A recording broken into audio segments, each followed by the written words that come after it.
So we are starting on chapter 20. Oh, you did skip a bunch. Ah, Yeah. Well, we oh, those were all the list of defeated kings and da da da da da. Right? well, and then it was list of the Yeah. names of all the towns and all the territories and Yeah. the regions of the territories. Yeah, I can see why. Right. And I was so glad you were doing the reading, not me. I didn't read it. There were a couple places we just skipped. And we'll probably skip part of all of one chapter here too, chapter 21, but we'll come to that in a second. So we're in chapter 20 of Joshua, and we're done with all the territories of all the 12 tribes. But there's a couple other things that need to be decided about to the 12 tribes, and the first is called the cities of refuge. So it's not that there wasn't, well, we can read it first and we can talk about it. I did a little research about this. Chapter 20. Then the Lord spoke to Joshua, saying, say to the Israelites, appoint the cities of refuge of which I spoke to you through Moses, so that anyone who kills a person without intent or by mistake may flee there. They shall be for you a refuge from the avenger of blood. The slayer shall flee to one of these cities and shall stand at the entrance of the gate of the city and explain the case to the elders of that city. Then the fugitive shall be taken to the city and given a place and shall remain with them.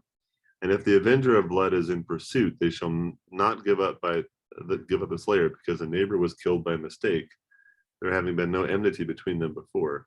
The slayer shall remain in that city until there is a trial before the congregation, until the death of the one who is high priest at the time. Then the slayer may return home to the town which the deed was done. So they set apart Kadesh in Galilee in the hill country of Naphtali, Shechem in the hill country of Ephraim, and Kiriath Arba, that is Hebron, in the hill country of Judah. And beyond the Jordan east of Jericho, they appointed Bezer in the wilderness on the tableland from the tribe of Reuben, and Ramoth in Gilead from the tribe of Gad, and Golan and Bashan from the tribe of Manasseh. These were the cities designated for all the Israelites, and for the aliens residing among them, that anyone who killed a person without intent could flee there, so as not to die by the hand of the avenger of blood until there was a trial before the congregation. So there was something called a blood feud that was traditional. It was a life for a life. And so if someone was killed, murders were to be avenged by a relative of the victim. It's called a blood avenger. So in essence, these cities were set up to say, hold on, what if it wasn't intentional? How do we resolve that? Which is sort of, sounds a little barbaric, a life for a life, that sort of thing. But apparently it was accepted. However, by the time by the time we had the kings of Israel, any murder would have a trial. So they got rid of the blood feud entirely, but it still exists at this point. So they wanted to make sure that if it was something that was an accidental murder, not an accidental death, that's different, an accidental murder, then there didn't have to be the life for the life rule. Although what was interesting to me is that the slayer, that verse 6, the slayer shall remain in that city until there's a trial before the congregation, until the death of the one who was high priest at the time. Yeah. They just move there, basically. That seems, and then the slayer may return home. It's interesting too. It's also like during a court case, they request a change of venue so that that person is not tried in the city or the area that it happened, but they're tried somewhere else, where hopefully the jury will not be prejudiced against them. Right. Which is the same kind of idea. And it also, my book also says all these cities were in the Levites area, which it says they would be, the law of Moses would be especially be known and honored. Oh, wow. Because I thought there was one in each tribe, but I guess not. Yeah. the Levites were the followers of the law, so it makes sense that they would know the law. Yeah, Is that what they were? Okay. and they were in all of the different tribes too. So they didn't have their own. Oh. When we did the 12 tribes, only 11 of them got land, and in fact, one of them was so big it got split in two. So there's 12 areas, but only 11 tribes. But the Levites didn't get their own tribe, but they got different cities They in. essentially are the heads of the temple, and they're in all of the tribes, and yeah. So, and that's what we're going to talk about a little bit in this next chapter. I don't know if we're going to have to read this whole thing, but the beginning of it sort of explains that. Then the heads of the families of the Levites came to the priest Eleazar and to Joshua son of Nun and to the heads of the families of the tribes of the Israelites. They said to them at Shiloh in the land of Canaan, the Lord commanded through Moses that we be given towns to live in along with their pasture lands for our livestock. So by command of the Lord, the Israelites gave the Levites the following towns and pasture lands out of their inheritance. So they're spread out throughout all the 12 tribes. And they're the ones that know the law, and the law is, we think of the law and church being different things, but in this case, the church was the law. So they were the keepers of the church, but they were also the keepers of the law. The lot came out for the families of the Kohathites. So those Levites who were descended of Aaron the priest received by lot 13 towns, the tribes of Judah, Simeon, and Benjamin. The rest of the Kohathites received by lot 10 towns, families of the tribe of Ephraim, the tribe of Dan, and the half tribe of Manasseh, and so on. I'm not going to read the rest of that. There's a bunch, so all the way through to verse 41. This is what we did last time. So it's just listing the towns in each tribe that were given to the Levites.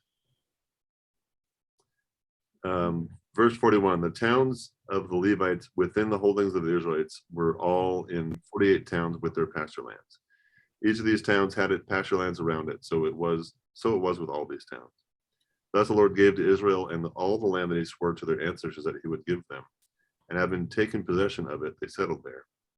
And the Lord gave them rest on every side, just as he had sworn to their ancestors. Not one of all their enemies had withstood them, for the Lord had given all their enemies into their hand.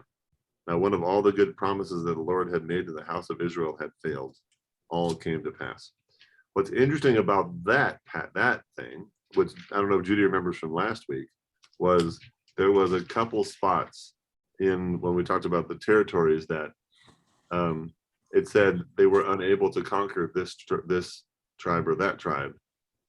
And in one case it says, and that conflict exists to this very day. But yet here it says, and the Lord gave them all the land and they had no enemies. Yeah. So it kind of contradicts itself a little bit. It said that there were a couple tribes that they still struggled within their own territories, especially to the south. But not one of the good promises the Lord had made to the house of Israel had failed. All came to pass.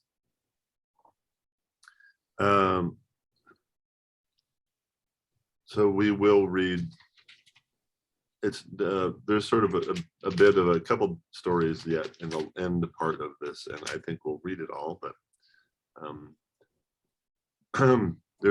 there are some named things too, but a lot less. Then Joshua summoned the Reubenites, the Gadites, and the half tribe of Manasseh, and said to them, "You have observed all that Moses, the servant of the Lord, commanded you, and have obeyed me in all that I have commanded you. You have not forsaken your kindred this many days, down to this day, but have been careful to keep the charge of the Lord your God. And now the Lord your God has given rest to your kindred, promised them. Therefore turn and go to your tents in the land where your possession lies, which Moses, the servant of the Lord, gave you on the other side of the Jordan. Take good care to observe the commandment and instruction that Moses, the servant of the Lord, commanded you, to love the Lord your God, to walk in all his ways, to keep his commandments, and to hold fast to him, and to serve him with all your hearts and with all your soul." So Joshua blessed them and sent them away, and they went to their tents. So I'm going to stop for just a second there. There were 3 tribes that were given land on the other side of the Jordan. Most of the Israelites were given land on the west side of the Jordan, but a few were given on the east side. So I want to show, we did this last week on the, Jude did this last week. What are we talking about here? Okay. Give me 1 second. Whoa, that is not what I expected.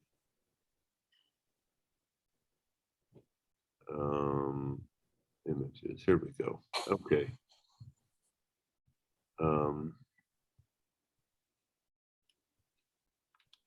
I don't know how big this is going to be, but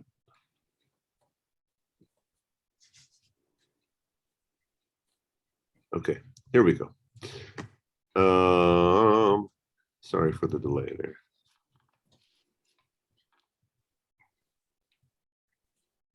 So if you can see, the tribe of Manasseh is split in two, and it's on the east and the west side of the Jordan here.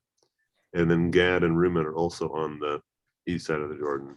So when they were dividing up all the land over here, these three tribes helped do all the division, and they came across and were part of all of that.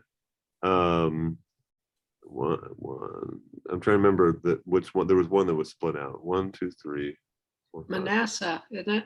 8, 9, 10, 11, 12. No, Manasseh is still one tribe.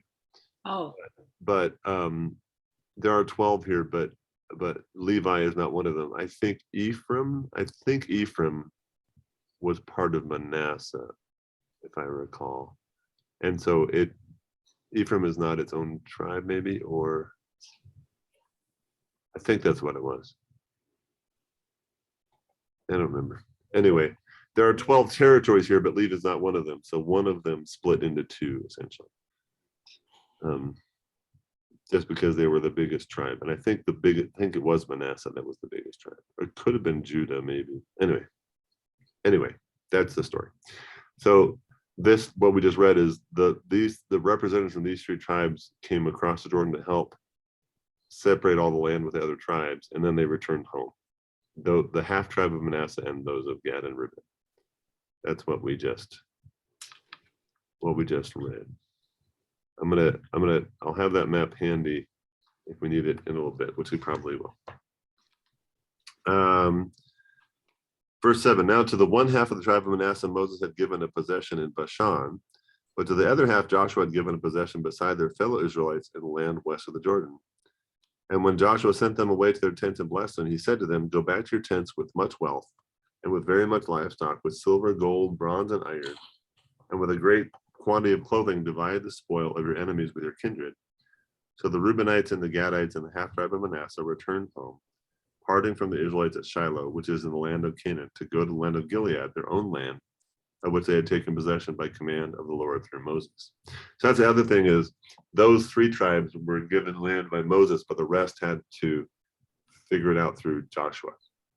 So it's interesting that Moses said, you three tribes, you're going to get this land. Everyone else will have to figure it out later. And then he died. Thankfully, Joshua was pretty fair, I think, right? A memorial. Oh, wait, I want to say one more thing here that I noticed earlier.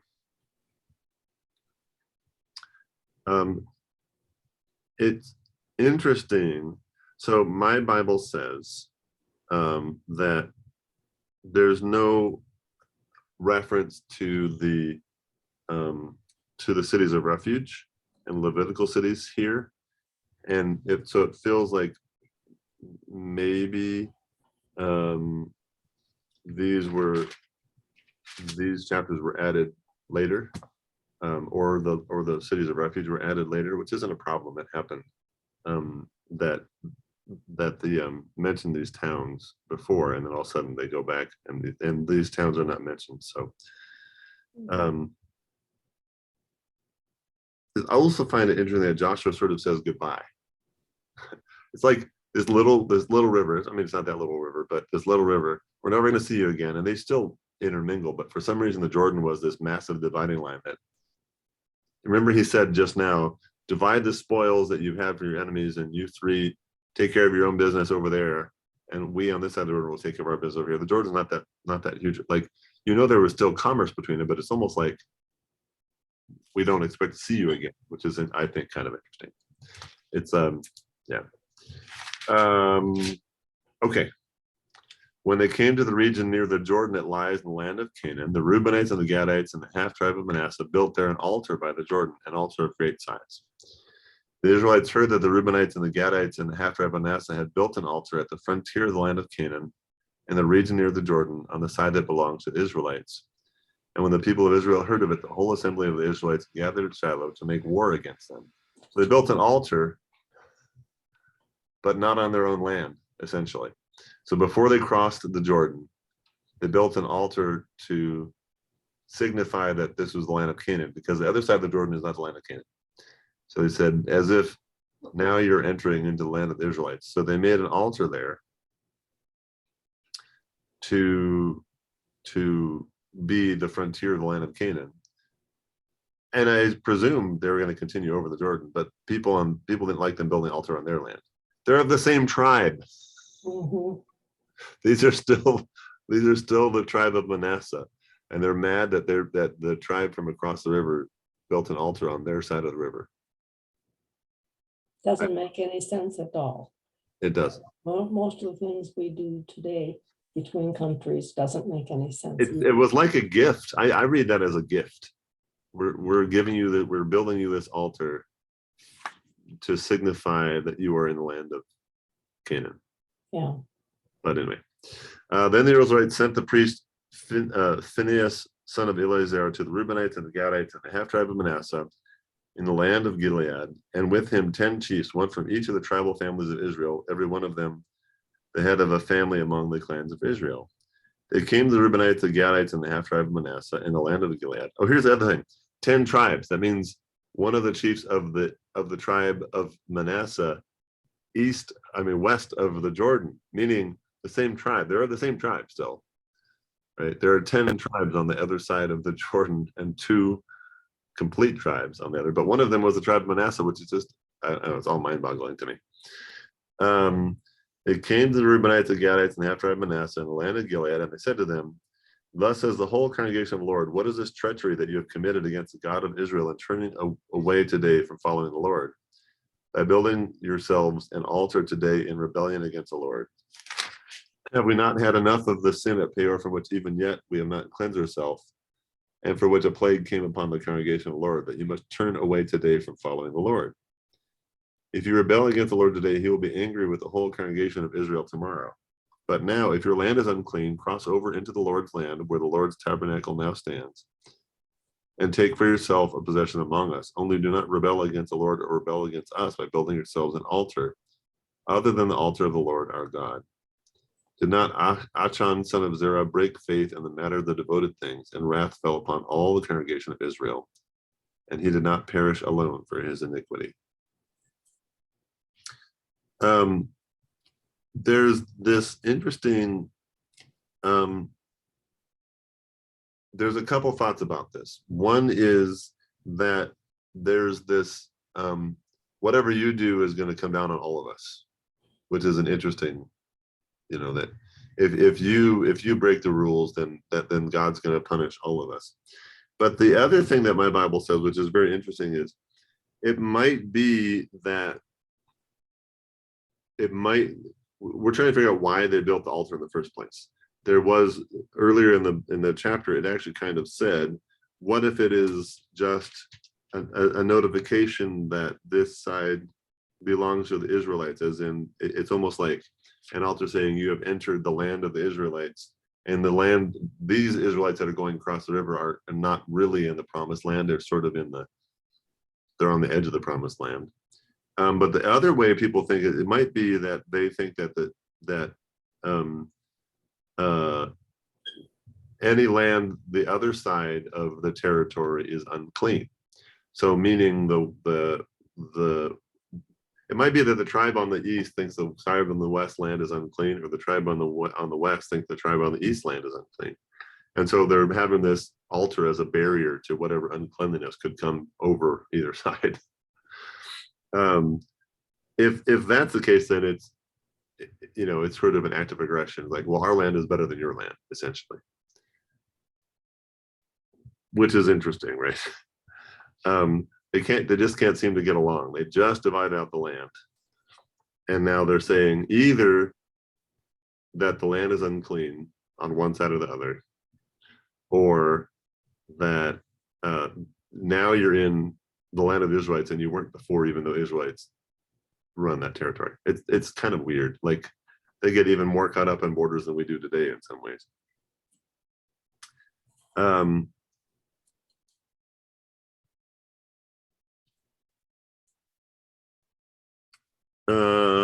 Well, they're gonna have an explanation here in a second, but then the Reubenites, the Gadites, and the half tribe of Manasseh said in answer to the heads of the families of Israel, the Lord God of gods, the Lord God of gods, he knows, and let Israel itself know.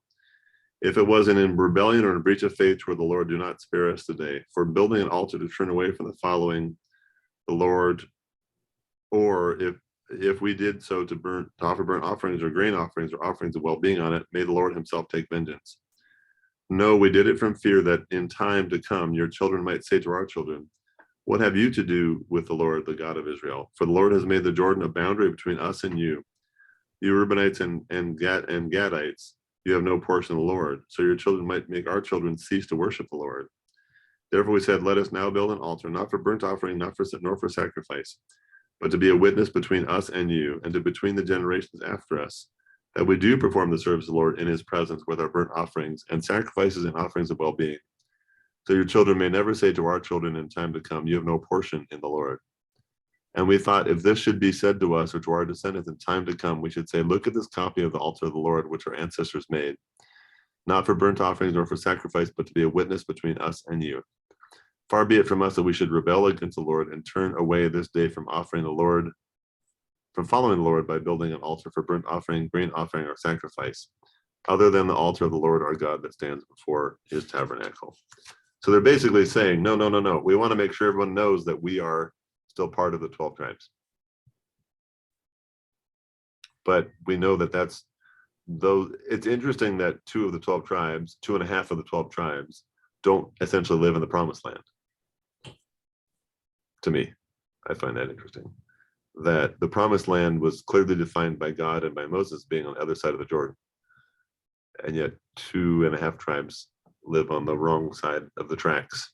And it sounds to me like God gave that to them. Through Moses, for sure. Yeah. Right. But they were worried that at some point in later generations, someone would say, well, those people on the east side of the Jordan, they don't follow God. Yeah. And so they built an altar there to say, yeah, we do. We're Yeah. still part of those 12 tribes. Okay. Yeah, it's interesting how quickly they get upset about these actions. Good people. Yeah, the other thing about this too that we have to remember is we still have a tabernacle, we don't have a temple. And the tabernacle has an altar in it, and there's only one altar. Mm. There aren't this idea of synagogues. There's only one place of worship. Yeah. So to build an altar by itself is almost heretical to them. But what they're saying is this isn't that kind of altar. Mm-hmm. No sacrifices will be made on this altar at all. It's more of a memorial. Yeah. Right. But the other tribes thought it was an altar, and that made them upset. When the priest Phinehas and the chiefs of the congregation, the heads of the families of Israel who were with him, heard the words that the Reubenites and the Gadites and the Manassites spoke, they were satisfied. They're ready to make war, and all they said was, hey, no. They were satisfied. The priest Phinehas, son of Eleazar, said to the Reubenites and the Gadites and Manassites, today we know that the Lord is among us, because you have not committed this treachery against the Lord. Now you have saved the Israelites from the hand of the Lord. Then the priest Phinehas, son of Eleazar, and the chiefs returned from the Reubenites and the Gadites in the land of Gilead to the land of Canaan to the Israelites and brought back word to them. This report pleased the Israelites, and the Israelites blessed God and spoke no more of making war against them to destroy the land where the Reubenites and the Gadites were settled. Then the Reubenites and the Gadites called the altar witness, for they said it is a witness between us and the Lord is God. I really thought we'd finish today, but I don't know if we will. We'll see. And I need to plug in my computer real quick. So even though they just settled the land, they just divided up the land, they're still fighting over it to a degree. They're ready to make war at the slightest provocation among each other. But that's all that they've experienced so far, because Yeah. every one of them has been in a war to get the land. right, all of them fought certain tribes of other, the Canaanites and Yeah. stuff to get the land. Yep, and some are probably still fighting. Mhm.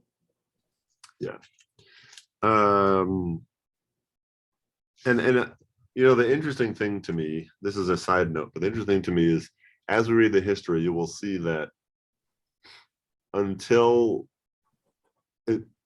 basically the history of the Israelites is a history of war. Mhm. They're always fighting each other or someone else. Yeah. For a long time. Until they are ruled by the Greeks and then the Romans.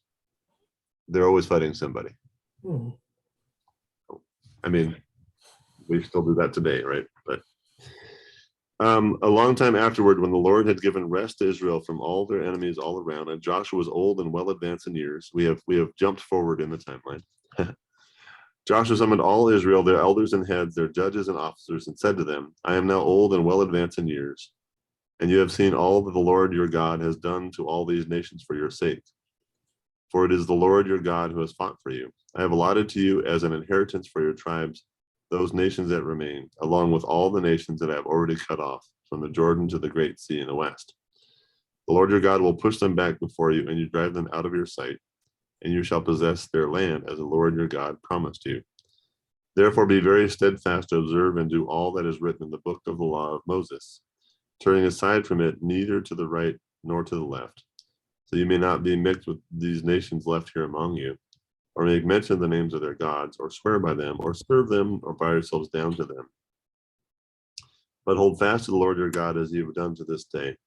The Lord has driven out before you great and strong nations, and as for you, no one has been able to withstand you to this day.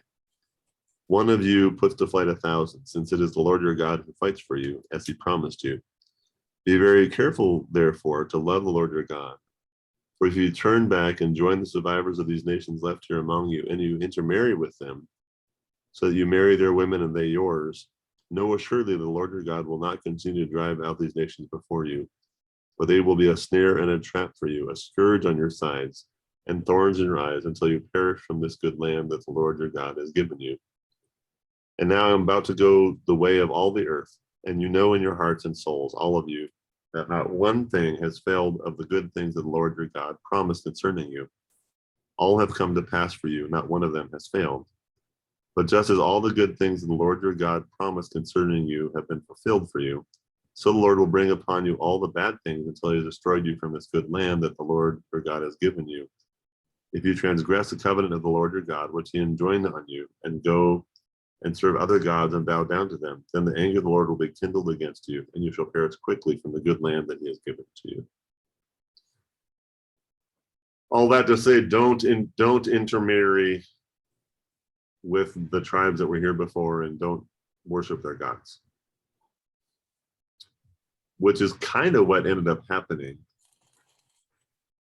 Gradually, the tribes get dwindled down from intermarriage and from cultural appropriation and stuff. By the time of Jesus, there's only 2 tribes left, essentially. So I guess what he said, that the God will punish you by casting you from the land, kind of happened. I mean, they were just converted, essentially.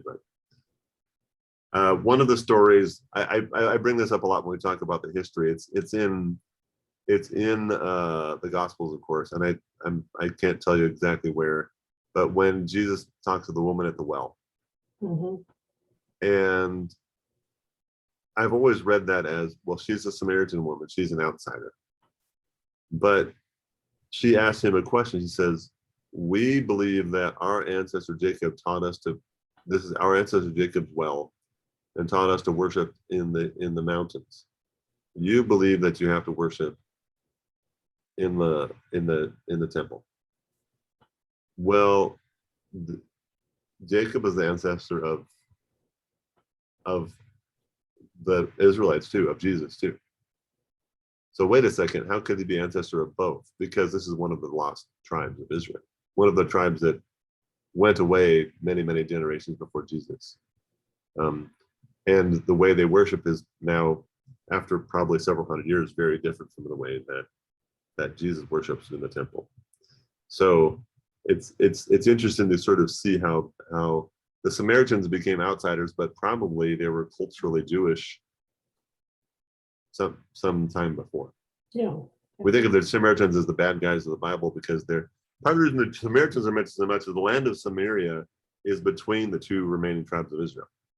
So people are always going, but the Israelites are always going between those two tribal areas, and they're going through the land of Samaria. That's why they're listed as the bad guys.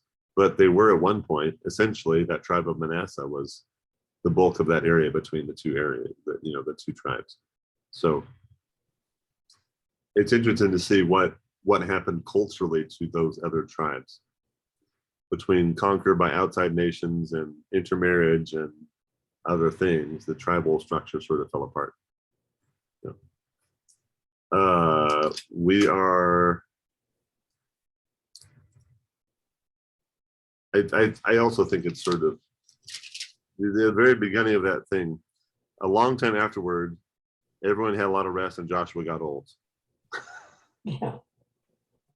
So how much time passed? Everyone got rest, meaning I guess that means they didn't fight much, and then Joshua got old. It's funny that they did it that way. Well, So we are on chapter 24. I think we can finish. I'm really excited about Judges because there's some great stories in Judges. Let me tell you. Then Joshua gathered all the tribes of Israel to Shechem and summoned the elders, the heads, the judges, and the officers of Israel. They presented themselves before God. And Joshua said to all the people, "Thus says the Lord, the God of Israel, long ago your ancestors, Terah and his sons Abraham and Nahor, lived beyond the Euphrates and served other gods. Then I took your father Abraham from beyond the river and led him through all the land of Canaan and made his offspring many. I gave him Isaac, and to Isaac I gave Jacob and Esau. I gave Esau the hill country of Seir to possess, but Jacob and his children went down to Egypt. Then I sent Moses and Aaron, and I plagued Egypt with what I did in its midst, and afterwards I brought you out. When I brought your ancestors out of Egypt, you came to the sea, and the Egyptians pursued your ancestors with chariots and horsemen to the Red Sea. When they cried out to the Lord, he put darkness between you and the Egyptians and made the sea come upon them and cover them. And your eyes saw what I did to Egypt. Afterward, you lived in the wilderness a long time. Then I brought you to the land of the Amorites who lived on the other side of the Jordan. They fought with you, and I handed them over to you. And you took possession of their land and destroyed them before you. Then King Balak, son of Zippor of Moab, set out to fight against Israel. He sent and invited Balaam, son of Beor, to curse you. But I would not listen to Balaam, therefore he blessed you. And so I rescued you out of his hand. When you went over the Jordan and came to Jericho, the citizens of Jericho fought against you, and also the Amorites, the Perizzites, the Canaanites, the Hittites, the Girgashites, the Hivites, and the Jebusites. And I handed them over to you. I sent the hornet ahead of you, which drove out before you 2 kings of the Amorites. It was not by your sword or by your bow. I gave you a land on which you had not labored, and towns that you had not built. And you live in them, you eat the fruit of vineyards and olive yards that you did not plant. People don't know what the Hebrew word for the hornet is, by the way. Now, therefore, revere the Lord and serve him in sincerity and faithfulness. Put away the gods that your ancestors served beyond the river and in Egypt, and serve the Lord. Now, if you are unwilling to serve the Lord, choose this day whom you will serve, whether the gods your ancestors served in the region beyond the river, or the gods of the Amorites in whose land you are living. But as for me and my household, we will serve the Lord.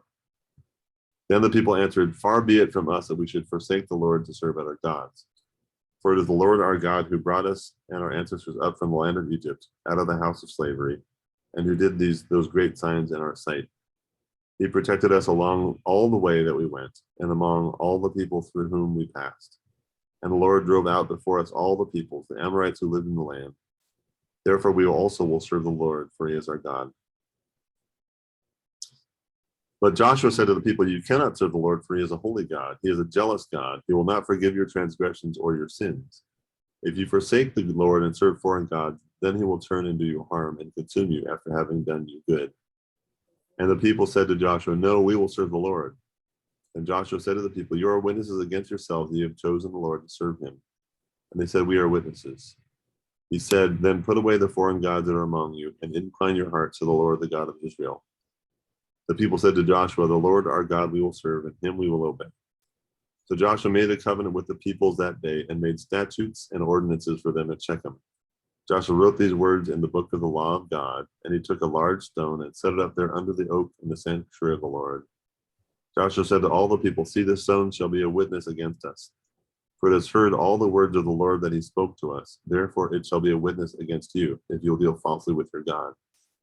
So Joshua sent the people away to their inheritances. After these things, Joshua, son of Nun, the servant of the Lord, died, being 110 years old. They buried him in his own inheritance at Timnath-serah, which is the hill country of Ephraim, north of Mount Gash. Israel served the Lord all the days of Joshua, and all the days of the elders who outlived Joshua, and had known all the work that the Lord did for Israel. The bones of Joseph, which the Israelites had brought up from Egypt, were buried at Shechem, in the portion of ground that Jacob had bought from the children of Hamor, the father of Shechem, for 100 pieces of money. It became an inheritance for the descendants of Joseph. Eleazar, son of Aaron, died, and they buried him at Gibeah, the town of his son Phinehas, which had been given him in the hill country of Ephraim. I find it interesting they've been carrying the bones of Joseph. How many generations they've been carrying the bones of Joseph with them to bury in the land, in the promised land? Minimum of 40 years of more than 40 years, because it was Joseph died before Moses came around. So I don't know, 100, maybe 200 years they've been carrying around Joseph's bones, and they finally bury him in the land of Canaan. Interesting, anyway. Yeah.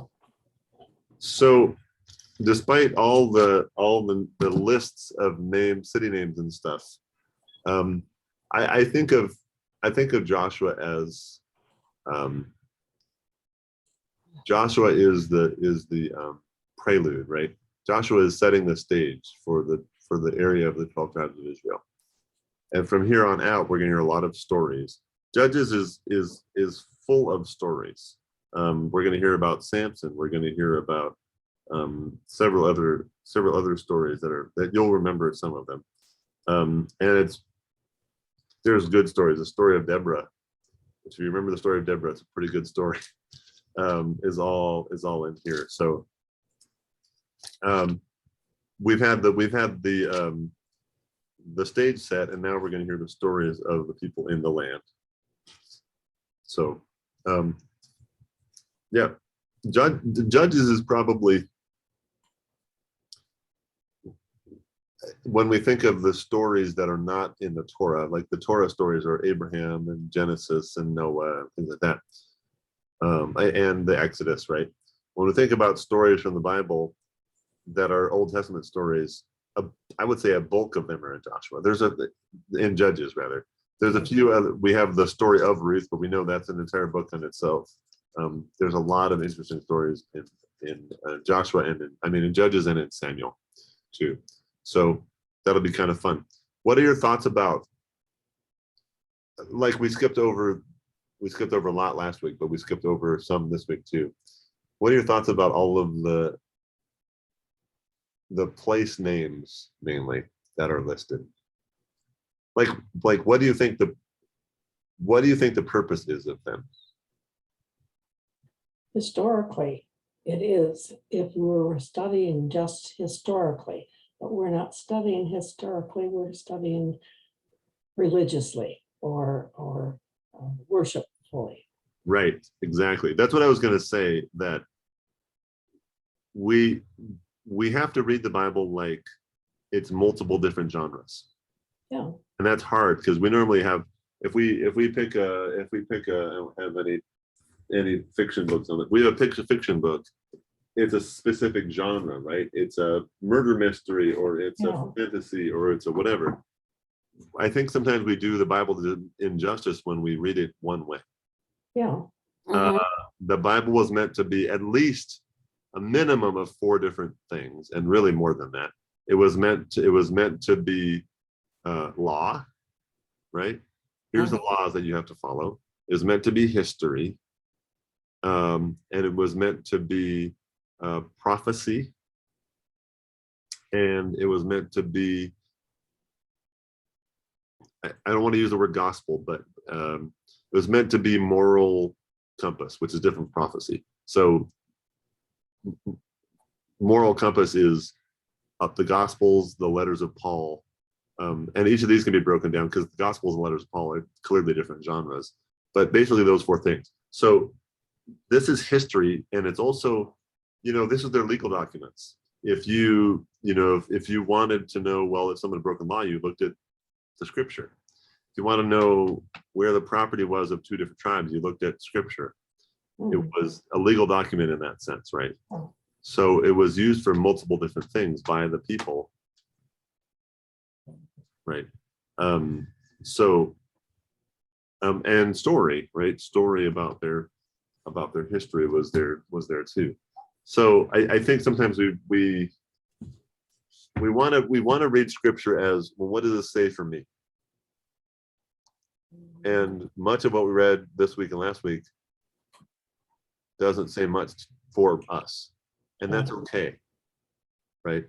It's hard for us to read into those and say, oh, well, from that reading, I know this, or I will live this way, or else, of course, obey the Lord our God and that kind of thing, right? But beyond that, it's okay to have parts of the scripture that are just about the history of the people of that time and where they resided.